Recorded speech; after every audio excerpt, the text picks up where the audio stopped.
Meaning of IR. IR. IR. IR.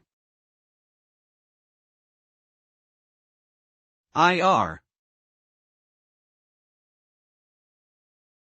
The prefix IR- is a common Latin prefix that can be added to the beginning of various words to indicate a sense of negation or reversal. It is often used to indicate going or moving in the opposite direction, or indicating a lack or absence of something. Some examples include irresponsible, irrational, and irrelevant. In general, by adding the prefix IR-, words can become antonyms of their original forms. This prefix has become a useful tool for constructing new words and giving them nuanced meanings.